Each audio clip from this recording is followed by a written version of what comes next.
तो फिर बच्चों आज हम यूट्यूब के माध्यम से पढ़ेंगे। आज हमको पढ़ना है बेकिंग सोडा के बारे में। बेकिंग सोडा, बेकिंग सोडा जिसे हम सोडियम हाइड्रोजन कार्बोनेट बोलते हैं, जिसे हम सोडियम हाइड्रोजन कार्बोनेट या उसका नाम होता है सोडियम बाइकार्बोनेट। इसका नाम होता है सोडियम बाइकार्बोनेट। अब हम बात करते हैं ये बेकिंग सोडा का, ये रासायनिक नाम हो गया। बेकिंग सोडा का ये रासायनिक नाम हो गया। अब हम बात करते हैं इसका रसायन सूत्र। बेकिंग सोडा का रसायन सूत्र होता है 2NaHCO3। 2NaHCO3 जिसे हम रसायन शास्त्र के रासायनिक नाम हो गया इसका सोडियम हाइड्रोजन कार्बोनेट या सोडियम बाइकार्बोनेट। इसे जनरल भाषा में इसे हम बेकिंग सोडा बोलते हैं। और इसका सूत्र होता है 2NaHCO3, जिसका अणु भार आपको हम पिछले वीडियो में पढ़ा चुके हैं कि अणु भार कैसे निकलता है। जैसे हम आपको पढ़ाए हैं कि द्रव्यमान होता है और द्रव्यमान की आंशिक मात्रा जो न्यूट्रॉन और प्रोटॉन के मिलने से बनता है, उसी से उसको क्या बोलते हैं, अणु भार होता है। और उसी अणु भार को देखिए इस माध्यम से हम आपको निकाल कर बता रहे हैं। आपको पिछले वीडियो में हम ये पढ़ा चुके हैं। तो Na का मतलब होता है सोडियम, और सोडियम कितना होता है 11 होता है। तो 11 का मतलब हो गया कि उसका इलेक्ट्रॉन प्रोटॉन 11 दूना 22, एक उसमें जोड़ते हैं जिसकी न्यूट्रॉन की मात्रा भी होती है, तो 23। H क्या होता है हाइड्रोजन, तो हाइड्रोजन एक होता है, एक के लिए एक जोड़ते हैं हम। उसके बाद C मतलब कार्बन, तो कार्बन 6 होता है, तो 6 दूना के 12 हुआ। अब प्लस ऑक्सीजन, तो ऑक्सीजन कितना है यहाँ पे 3, तो 8 दूना का 16 और 16 को 16 सोड़ते हैं 48, यानी 3 है तो 16 को 3 से किए तो 48 आया। यानी बेकिंग सोडा का अणु भार आपको हमको कितना मिला जी 84। तो अब हमको अणु भार भी निकालने आ जाएगा किसी भी रसायन का। अब हम बात करते हैं कि ये अब बेकिंग सोडा बनता कैसे है। बेकिंग सोडा बनता कैसे है, सोडियम हाइड्रोजन कार्बोनेट बनता कैसे है। तो इसको बनाने के लिए सबसे पहले हम क्या लेते हैं जी सोडियम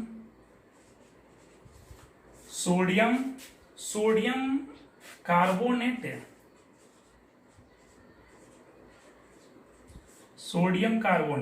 सोडियम कार्बोनेट क्या होता है NaCO3 को हम जलीय सांद्र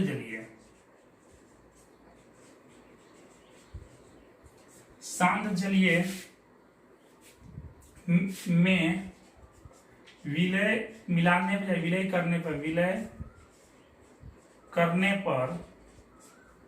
करने पर और कार्बन डाइऑक्साइड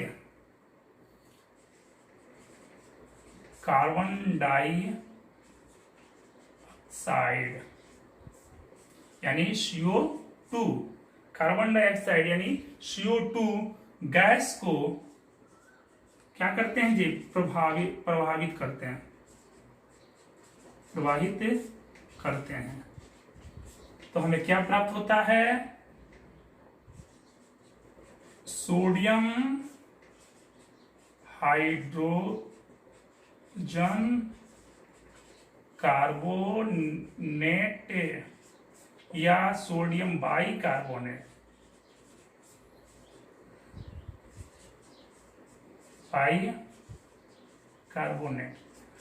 तो ये हमारा हुआ बनाने की विधि। अब इसको रिएक्शन में हम रसायन शास्त्र के अभिक्रिया कैसे कराते हैं, अभिक्रिया में रिएक्शन में कैसे इसको बनाते हैं हम देखते हैं। तो सबसे पहले हमने बात किया है किसका, सोडियम कार्बोनेट यानी Na2O3+ क्या लिया, सांद्र जल यानी 2H2O। उसके बाद क्या हो रहा है, कार्बन डाइऑक्साइड। जब हम इन तीनों को लिए तो हमारा मतलब क्या हुआ कि सोडियम कार्बोनेट, सांद्र जल और कार्बन डाइऑक्साइड को हम जब मिलाते हैं तो हमें प्राप्त क्या होता है, 2NaHCO3। आप दोनों तरफ से बैलेंस करके भी इसको देख सकते हैं कि ये 2Na, देखिए 2 तो 2, उसके बाद C 3 दूना का 6, यहाँ 6 हुआ तो यहाँ भी 3 दूना का 6 हुआ। उसके बाद ऑक्सीजन, तो ऑक्सीजन हुआ कितना, हमको यहाँ ऑक्सीजन कितना प्राप्त हुआ है 2, तो इसमें ऑक्सीजन कितना प्राप्त हुआ है 1, और इसमें कितना है 2, तो 2 1 3, तो 2 और यहाँ कितना है 3, कितना हमको है यहाँ पे ऑक्सीजन कितना है 3, और हाइड्रोजन कितना है 2, तो यहाँ हाइड्रोजन कितना है 2। तो यानी समीकरण अभी हमको पिछले पार्ट में हम पढ़ा चुके हैं आपको कि रसायन समीकरण को हम संतुलित कैसे करते हैं, ठीक वैसा ही तो हमको ये प्राप्त क्या हुआ है, बेकिंग सोडा। ये हमारा हुआ आपको बेकिंग सोडा प्राप्त करने की विधि। अब हम इसके बाद आगे बात करते हैं इसके गुण क्या होते हैं। तो सबसे पहले बेकिंग सोडा का नाम तो आप जानते हैं, जिसे हम अपने भाषा में पाक सोडा भी बोलते हैं। तो पाक का मतलब क्या होता है, इससे पहले हम भौतिक गुण पढ़ते हैं, इसके भौतिक गुण पढ़ते हैं। तो भौतिक गुण में हमको मालूम होता है क्या कि यह सफेद जलीय विलयन में, यह है सफेद जलीय विलयन में, सफेद जलीय विलयन में ये कम घुलते हैं, यानी अल्प मात्रा में घुलते हैं, अल्प मात्रा में घुलते हैं। इसका ये पहला भौतिक गुण हो गया। दूसरा होता है क्या कि यह है जलीय विलयन अम्लीय हो जाते हैं। जब यह जल में मिलते हैं तो क्या होते हैं, अम्ल हो जाते हैं, ये अम्लीय हो जाते हैं, अम्लीय हो जाते हैं। उसके बाद आते हैं हम इसका रासायनिक गुण में। तो रासायनिक गुण के बारे में हम बताने से पहले आपको बता दें कि ये समीकरण, ये अभिक्रिया अगर आपको समझ में नहीं आई हो तो फिर हम कह रहे हैं कि एक बार कमेंट बॉक्स में कमेंट में लिख सकते हैं कि सर ये समझ नहीं है, इस वीडियो को हम फिर दोबारा देने का प्रयास करेंगे। लेकिन जो भी बच्चे, जो भी स्टूडेंट इस वीडियो को देख रहे हैं वो एक बार इसको सब्सक्राइब करें, फॉलो करें और अपने दोस्तों में शेयर करें। तो अब हम बात करते हैं इसका रासायनिक गुण के बारे में। रासायनिक गुण,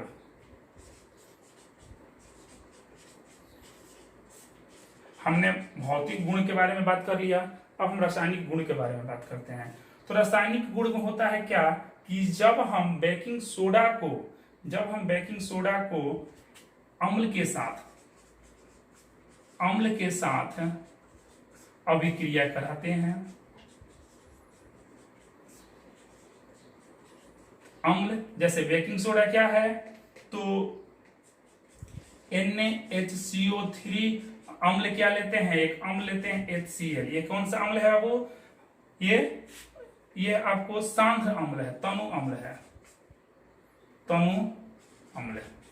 तो ये इसके साथ हम जब हम इसका अभिक्रिया कराएं तो हमें क्या प्राप्त होता है, NaCl प्लस H2O, यानी नमक और जल हमें क्या होता है, प्राप्त होता है, तथा कार्बन डाइऑक्साइड भी मिलता है। तो इसका एक पहला रूप हुआ है, पहला गुण हुआ रासायनिक। अब दूसरे गुण में हम बताते हैं आपको कि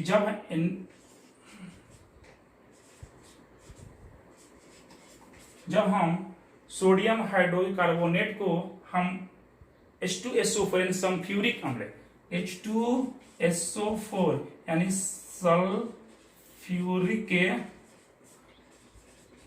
अम्ल के साथ अभिक्रिया कराते हैं, सल्फ्यूरिक अम्ल के साथ अभिक्रिया कराते हैं तो हमें क्या प्राप्त होता है जी, Na2 Na2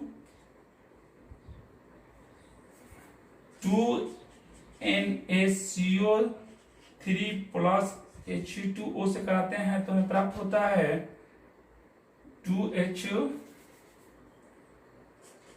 Na2SO4 plus 2H2O plus CO2। तो हमें जब हम इसका अभिक्रिया सल्फ्यूरिक अम्ल के साथ कराएं तो हमें प्राप्त क्या हुआ, Na2SO4 plus H2O plus CO2। अब हम बात करते हैं थोड़ा पिछले पाठ में आपको हम रासायनिक अभिक्रिया पढ़ाए हैं, तो रासायनिक अभिक्रिया में आप बता सकते हैं कि ये कौन सी अभिक्रिया पढ़ा रहे हैं। अभी हम द्विविस्थापित अभिक्रिया पढ़ाते हैं, उस अगले में भी है और इसमें भी है। तो कहने का हमारा मतलब है कि जो भी आप पीछे से पढ़ते हैं उसको हमेशा रिमाइंड करते रहे ताकि आने वाले चैप्टरों में उसका सहायता मिल सके। अब हम इसका बात करते तो ये हुआ हमारा रासायनिक गुण। अब हम इसका उपयोग के बारे में बात करते हैं, बेकिंग सोडा का उपयोग। बेकिंग सोडा का उपयोग, तो उपयोग के बारे में हम बात करें तो आपको सबसे पहले इसका उपयोग खाना बनाने, खाना को स्वादिष्ट करने में, खाना बनाने में करते हैं। खाना बनाने में करते हैं। दूसरा होता है दूध को लंबे समय तक फाड़ने के लिए करते हैं। दूध को फाड़ने के लिए करते हैं। तीसरा हम बात करते हैं तो इसे प्रयोगशाला में अभिकारक के रूप में करते हैं। प्रयोगशाला में अभिकारक के रूप में करते हैं।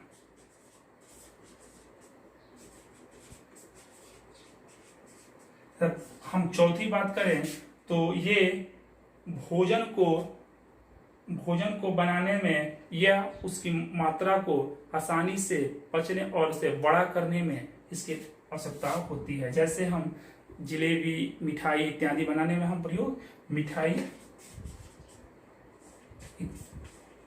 इत्यादि बनाने में प्रयोग करते हैं।